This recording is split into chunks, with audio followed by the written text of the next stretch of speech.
Welcome to the Inspire channel. I'm John Nolan and this is an emergency broadcast.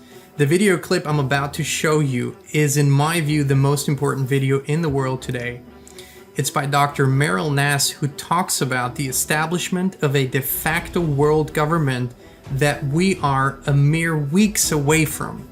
Now, we've reported on this many times. It is now here. It is now imminent. I encourage you to watch this clip, and afterwards, please stay tuned because I'll tell you what exactly we can do to alter the course of this. We're undergoing a soft coup, and the idea is to create a whole new set of laws and ignore the existing human rights laws and other laws under the pretext of pandemic preparedness and the biosecurity agenda. The WHO is developing through all its nations, but with the WHO Directorate in the United States in charge, a pandemic treaty and amendments to the existing international health regulations that will remove the human rights protections currently embedded in the IHRs, will enforce surveillance, censorship, get rid of freedom of speech, require governments to censor and only push a single narrative. Also, we will be subject, if they can make this work, to vaccines developed in 100 days, which the organization CEPI is planning to do. And one of the people who founded CEPI was Jeremy Farrar, who is now the chief scientist at the WHO, to bring this forward. Other things that amendments do is to bind the states so they're no longer recommendations but enforceable edicts, provide a liability shield, get rid of intellectual property rights, move supplies from one country to another, enforce digital passports, and the Director General of WHO can demand that a pandemic or a potential pandemic exists. He can just declare it with no standards, and then countries around the world will have to obey.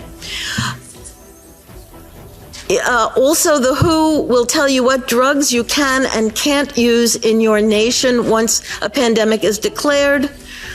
Obviously, the budget will increase. One Health is another part of this.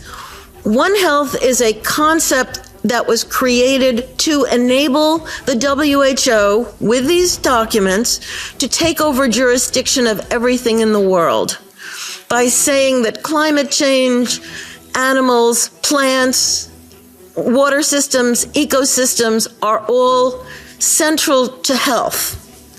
Also embedded in this concept is a peculiar notion that humans are no longer of greater value than animals. All right, we've talked about this.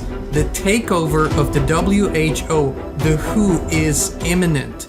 If this comes to pass in May of this year, then they will have the authority to dictate to all 194 member nations pretty much whatever they want, okay? So what I want you to do is right now go to stopthewho.com or exit thewho.com, exitthewho.com. James Roguski, that is his website, his Substack, has put together the most comprehensive and complete body of information, what you can do, what you need to know, who you can call, who you can email. I encourage you to learn all of this. This is your duty to do it. And please share it with your friends and family. This is not a conspiracy theory. This is not some, crazy dream that people are talking of. This is a dystopian world government nightmare if it comes to pass. And there's only one entity in the world that can stop it, and that's we, the people. Thank you so much for tuning in. Go to exitthewho.com, and please do your part today.